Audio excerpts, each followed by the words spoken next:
ಎಲ್ಲ M L ಎಗಳು ಅದಾರಲ್ರಿಪ್ಪ, ಇವರೆಲ್ಲ ಅನರ್ಹರು ಅಂತ ಹಣೆಪಟ್ಟಿ ಹಚ್ಚಾಕ ಶ್ರೀಕಾರ ಬಿದ್ದಿದ್ದು ಎಲ್ಲ ಗೊತ್ತೈತೆ ನಿಮ್ಗೆ? ಇವರು ಗೋವಾಕ್ಕೆ ಹೋಗಿದ್ರಿಪ್ಪ, ಅಲ್ಲೇ ಆಮ್ಯಾಗ ಇವರು ಅನರ್ಹರು ಅಂಥೇಳಿ ಹಣೆಪಟ್ಟ ತೊಗೊಂಡು ವಾಪಸ್ ಬಂದರು. ಅದೆಲ್ಲ ನಿಮ್ಗೆ ಗೊತ್ತಾಯ್ತು ಬಿಡ್ರಿ. ಇದ್ರ ನಡುವೆ ಇವ್ರೇನು ಸುಮ್ಮ ಕುಂದ್ರಲಿ, ನಮ್ಮನ್ನ ಹಣೆಬರನ್ನ ನೀವು ಚೇಂಜ್ ಮಾಡ್ತೀರಾ, ಅನರ್ಹ ಮಾಡ್ತೀರಾ ಅಂಥೇಳಿ ನಮ್ಮ ವಿಧಾನಸಭೆದೊಳಗೆ ಕರ್ನಾಟಕದ ಮಾನ ಮರ್ಯಾದೆ ಎಲ್ಲ ಹರಾಜು ಹಾಕಿ ಹಿಂಗೆ ಮಾಡಿದ್ರು ನೋಡ್ರಿಪ್ಪ. ನೋಡಿಬಿಡ್ರಿ. ಬೆಂಗಳೂರು ಚೆನ್ನೈನಿಂದ ಭಿನ್ನಮತೀಯರ ಪಯಣ ನೇರ ಸಾಗಿದ್ದು ಗೋವಾ ರೆಸಾರ್ಟ್ಗೆ. ಅಲ್ಲಿ ಬೀಡು ಬಿಟ್ಟಿದ್ದವರ ಗುಂಪಿನಲ್ಲಿ ರೇಣುಕಾಚಾರ್ಯ ಕೂಡ ಇದ್ರು. ಜನಾರ್ದನ್ ರೆಡ್ಡಿ ಎಂಟ್ರಿಯಾದ ಬಳಿಕ ಕೆಲವು ಶಾಸಕರು ಮತ್ತೆ ಬಿಜೆಪಿ ತೆಕ್ಕೆಗೆ ಸೇರಿದ್ರು. ಭಿನ್ನಮತೀಯರನ್ನ ಒಲಿಸಿಕೊಳ್ಳೋದಕ್ಕೆ ಅಲ್ಲ, ಅದರ ಜೊತೆಯಲ್ಲೇ ಪ್ರತಿಪಕ್ಷಗಳ ಆಸೆ ಬುರುಕ ಶಾಸಕರ ಮೇಲೂ ಬಿಜೆಪಿ ಆಸೆಯ ಬಲೆ ಬೀಸಿತ್ತು. ಕೆಲವರು ಬಲೆಗೂ ಬಿದ್ದಿದ್ರು. ಇವರ ಮಧ್ಯೆ ಗೋವಾಕ್ಕೆ ಸಂಧಾನಕಾರರಾಗಿ ಹೋದವರು ಜನಾರ್ದನ್ ರೆಡ್ಡಿ.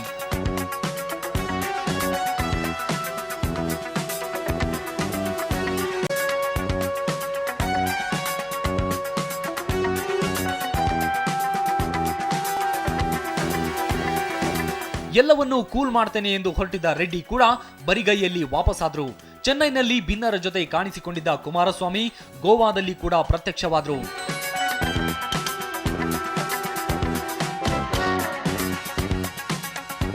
ಭಿನ್ನಮತ ಇಲ್ಲಿಗೆ ಮುಗಿಯುವ ಧಾರಾವಾಹಿ ಅಲ್ಲ ಅನ್ನೋದು ಬಿಜೆಪಿಗೆ ಗೊತ್ತಾಗಿ ಹೋಗಿತ್ತು. ಒಂದು ಕಡೆ ಭಿನ್ನಮತೀಯರ ಜೊತೆ ಸಂಧಾನ, ಮತ್ತೊಂದು ಕಡೆ ಆಪರೇಷನ್ ಕಮಲ. ಇನ್ನೊಂದು ದಿಕ್ಕಿನಲ್ಲಿ ಭಿನ್ನಮತೀಯ ಶಾಸಕರನ್ನ ಹೆದರಿಸಿ ಕಾನೂನು ಸಂವಿಧಾನದ ನೀತಿ ನಿಯಮಗಳ ಅಡ್ಡಿ ಕಟ್ಟಿ ಹಾಕುವ ಕೆಲಸ ಶುರುವಾಗಿತ್ತು.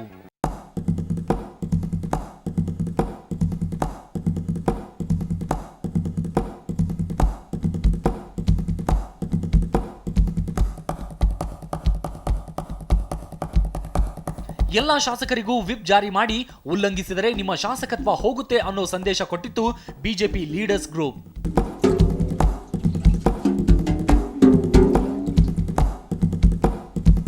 ಇನ್ನೇನು ನಾಳೆ ಇಲ್ಲ ನಾಡಿದ್ದು ವಿಶ್ವಾಸಮತ ಯಾಚಿಸಬೇಕು. ಅಷ್ಟು ಹೊತ್ತಿಗೆ ಗೋವಾದಿಂದ ರೇಣುಕಾಚಾರ್ಯ ಕಣ್ಣೀರಿಡುತ್ತಾ ವಾಪಸ್ ಬಂದ್ಬಿಟ್ರು. ಗೋವಾದಲ್ಲಿ ರೇಣುಕಾಚಾರ್ಯ ಅವರಿಗೆ ಏನೇನೋ ಮರ್ಯಾದೆ ಸಿಕ್ಕಿತ್ತಂತೆ ಅನ್ನೋ ಸುದ್ದಿ ಸಖತ್ ಸದ್ದು ಮಾಡಿತು. ಒಂದೆರಡು ದಿನಗಳ ಹಿಂದಷ್ಟೇ ಯಡಿಯೂರಪ್ಪ ಅವರನ್ನ ಹಿಗ್ಗಾ ಮುಗ್ಗಾ ಜಾಡಿಸಿದ್ದ ರೇಣುಕಾಚಾರ್ಯ ನಾನು ಎಂದೆಂದಿಗೂ ಯಡಿಯೂರಪ್ಪ ಅವರ ಬಂಟ ಅಂತ ಬಹಿರಂಗವಾಗಿ ಹೇಳಿಕೊಂಡ್ರು. ಸರ್ಕಾರ ಬೀಳೋದಂತೂ ಗ್ಯಾರಂಟಿ. ಪಕ್ಷೇತರ ಶಾಸಕರು, ಭಿನ್ನಮತೀಯರು ಜೆಡಿಎಸ್ ಹಾಗೂ ಕಾಂಗ್ರೆಸ್ ಜೊತೆ ಕೈ ಜೋಡಿಸಿ ಗೌರ್ಮೆಂಟ್ ಮಾಡಿಯೇ ಬಿಡ್ತಾರೆ ಅನ್ನೋ ವಾತಾವರಣ ಸೃಷ್ಟಿಯಾಗಿತ್ತು. ಆಗ ಬಂತು ಆ ದಿನ, ಅಕ್ಟೋಬರ್ 10. ಅದು ಕರ್ನಾಟಕದ ಮರ್ಯಾದಸ್ಥ ಜನ ಮರೆಯಲಾಗದ ಕರಾಳ ದಿನ. ಯಡಿಯೂರಪ್ಪ ಎರಡನೇ ಬಾರಿ ವಿಶ್ವಾಸಮತ ಗೆದ್ದ ದಿನ. ವಿಧಾನಸೌಧ ಮೀನಿನ ಮಾರುಕಟ್ಟೆಗಿಂತಲೂ ಕಡೆಯಾಗಿ ಹೋದ ಆ ದಿನ.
ವಿಶ್ವಾಸಮತ ಯಾಚನೆಯಲ್ಲಿ ಭಾಗವಹಿಸಲು ಬಂದ 16 ಶಾಸಕರಿಗೆ ತಾವು ಅನರ್ಹರು ಅನ್ನೋ ಆದೇಶ ಕೈಗೆ ಸಿಕ್ಕಿತ್ತು. ಬೆಳಗ್ಗೆ 5 ಗಂಟೆ ಸುಮಾರಿಗೆ ಸಿಕ್ಕ ಆ ಆದೇಶದ ಪ್ರಕಾರ ಅದೇ ದಿನ ನಡೆಯೋ ವಿಶ್ವಾಸಮತ ಯಾಚನೆಯಲ್ಲಿ ಅವರು ವೋಟ್ ಹಾಕುವಂತಿರಲಿಲ್ಲ. ಅವರೆಲ್ಲ ಅನರ್ಹರಾಗಿದ್ರು. ವಿಧಾನಸಭೆ ಮತ್ತೆ ರಣರಂಗವಾಯಿತು. ಸಿದ್ದರಾಮಯ್ಯ ಪೊಲೀಸರೊಂದಿಗೆ ಫೈಟಿಂಗ್ ಮಾಡಿದ್ರು. ಗೂಳಿಹಟ್ಟಿ ಶೇಖರ್ ಬಟ್ಟೆ ಹರಿದುಕೊಂಡು ಕಿರುಚಾಡಿದ್ರು. ಇದೆಲ್ಲದರ ಮಧ್ಯೆ ಯಡಿಯೂರಪ್ಪ ವಿಶ್ವಾಸಮತ ಗೆದ್ದು ಬೀಗಿದ್ದರು. ಆದರೆ ಭಿನ್ನಮತೀಯರ ಹೋರಾಟ ಇನ್ನೊಂದು ಮಗ್ಗುಲಿಗೆ ಹೊರಳಿತು. ಅದು ಕೋರ್ಟ್ ಮೆಟ್ಟಿಲೇರಿತು.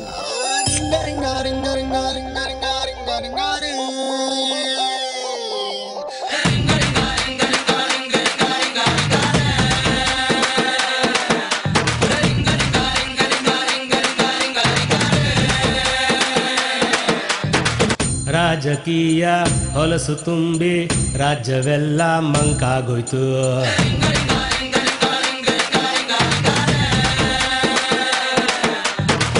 ಊರು ಕೇರಿ ಕರೆಂಟ್ ಇಲ್ದೆ ರಾಜ್ಯವೆಲ್ಲ ಕತ್ಲಾಗೋಯ್ತು.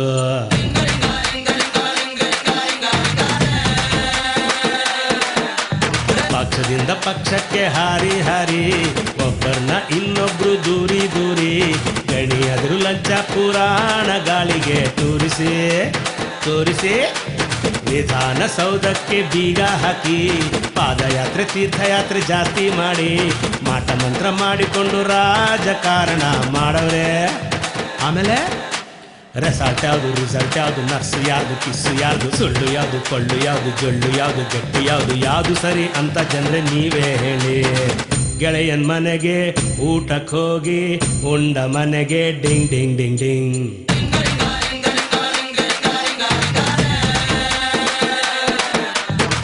ತನ್ನ ಗಾಡಿಗೆ ಸೈಡ್ ಹೊಡೆದ್ರೆ ಹಿಡಿದು ಎಳೆದು ಡಿಂಗ್ ಡಿಂಗ್ ಡಿಂಗ್ ಡಿಂಗ್.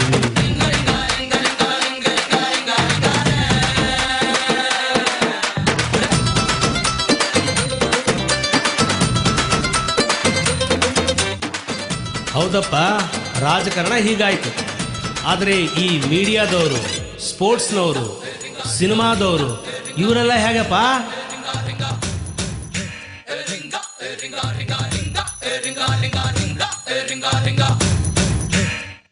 ಆಟದಲ್ಲಿ ಶ್ರೇಷ್ಠ ಅಂದ್ರೆ ಮ್ಯಾಚ್ ಫಿಕ್ಸಿಂಗ್ ಕ್ರಿಕೆಟ್ ಕಣೋ.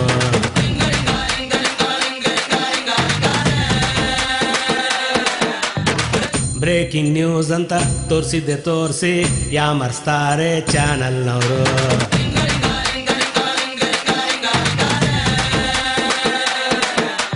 ಡ್ರಗ್ಸ್ ತಗೊಂಡಾಡಿದವ್ರೆ ಅಥ್ಲೆಟ್ ಕಣೋ.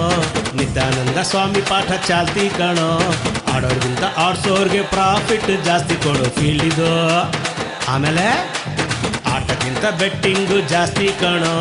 ಸೆಕ್ಸ್ ರ್ಯಾಗಿಂಗ್ ಇಲ್ಲಿ ಕಾಮನ್ ಕಣೋ. ಅರೆ ಬರೆ ಬಟ್ಟೆ ಹಾಕೊಂಡು ಸಿನಿಮಾದವ್ರಿಗೆ ಇವ್ರನ್ನ ಹೋಲಿಸಿದ್ರೆ ಒಳ್ಳೆಯವ್ರ್ಯಾರು ಕೆಟ್ಟವ್ರ್ಯಾರು, ಕೆಟ್ಟವ್ರ್ಯಾರು ಒಳ್ಳೆಯವ್ರ್ಯಾರು, ಕಳ್ಳರ್ಯಾರು ಸುಳ್ಳರ್ಯಾರು, ಸುಳ್ಳರ್ಯಾರು ಮಳ್ಳರ್ಯಾರು, ಯಾರು ಸರಿ ಅಂತ ಜನರೇ ನೀವೇ ಹೇಳಿ. ಸಿನಿಮಾದವ್ರಿಗೆ ಬಟ್ಟೆ ಕಡಿಮೆ ದುಡ್ಡು ಜಾಸ್ತಿ ಡಿಂಗ್ ಡಿಂಗ್ ಡಿಂಗ್ ಡಿಂಗ್.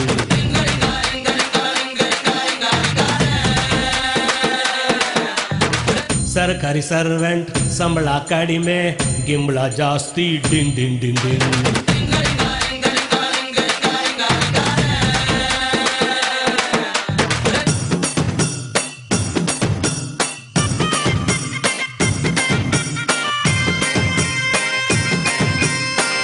ಓಹೋ, ಎಲ್ಲ ಕ್ಷೇತ್ರ ಹೀಗಾದ್ರೆ ಪಾಪ ನಮ್ಮ ಶ್ರೀಸಾಮಾನ್ಯರ ಗತಿ ಏನಪ್ಪ?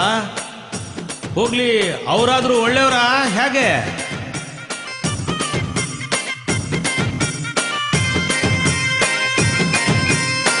ಅಕ್ರಮವಾಗಿ ಬಿಲ್ಡಿಂಗ್ ಕಟ್ಸಿ ಸಕ್ರಮವಾಗಿ ಲಂಚ ಕೊಟ್ಟು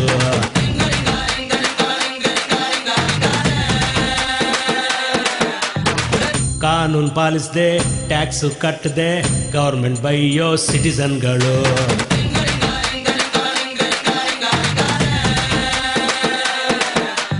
ಕಳ್ಳ ಮಾಲು ಸುಳ್ಳು ಮಾಲು ಕೊಂಡು ಬಿಲ್ಲು ಇಲ್ಲದೆ ರಿಸೀಟ್ ಇಲ್ಲದೆ ಮಾರಿಕೊಂಡು ನಕಲಿ ಸಿಡಿ DVD ಕೊಂಡು ಸಿನಿಮಾ ನೋಡೋರು. ಓಹೋ, ನೋಟಿಗಾಗಿ ಓಟನ್ನು ಮಾರಿಕೊಂಡು ಓಟು ಮಾಡದೆ ಎಲೆಕ್ಷನ್ ಅಲ್ಲಿ ಜಾರಿಕೊಂಡು ಇಂಟರ್ನೆಟ್ಟಿನಲ್ಲಿ ಎಲ್ಲ ಹ್ಯಾಕಿಂಗ್ ಮಾಡಿ ಮಜಾ ತಗೊಳ್ಳೋರು ಶ್ರೀ ಸಾಮಾನ್ಯರು. ಜಾತಿವಾದ, ಧರ್ಮವಾದ, ಮಂತ್ರವಾದ, ತಂತ್ರವಾದ, ಮೂಢವಾದ, ಮೌಢ್ಯವಾದ, ಸ್ವಾರ್ಥವಾದ, ಮೂರ್ಖವಾದ, ಯಾವುದು ಸರಿ ಅಂತ ನಮಗೆ ಗೊತ್ತೇ ಆದ್ದು. ಏನೇ ಅನ್ಯಾಯ ನಡೆದರೂನು ಜನರು ಕೂಡ ಪಾರ್ಟ್ನರ್ ಕಣೋ.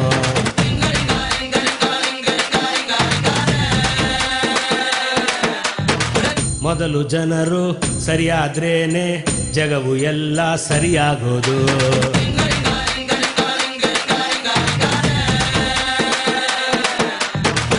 ಏನೇ ಅನ್ಯಾಯ ನಡೆದರೂನು ನಾವು ಕೂಡ ಪಾರ್ಟ್ನರ್ ಕಣೋ.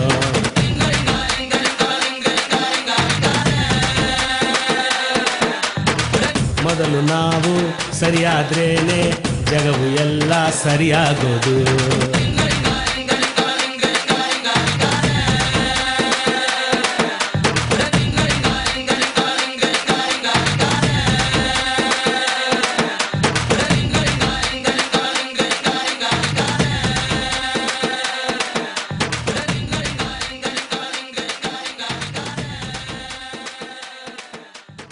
ಕತೆ ಇಲ್ಲಿಗೆ ಮುಗಿಲಿಲ್ರಿ. ಈ ಕತೆ ಒಳಗೆ ಭಯಂಕರ ರೀ ಜೇಮ್ಸ್ ಬಾಂಡ್ ನಮೂನಿ ಅದಾವು. ಕ್ರೈಮ್ ಐತಿ, ಸಸ್ಪೆನ್ಸ್ ಐತಿ, ಥ್ರಿಲ್ ಐತಿ, ಎಲ್ಲ ತೋರಿಸ್ತೀನಿ ಮಸಾಲೆದಾರ್. ಆಮೇಲೆ ಬ್ರೇಕ್ ಆದಮೇಲೆ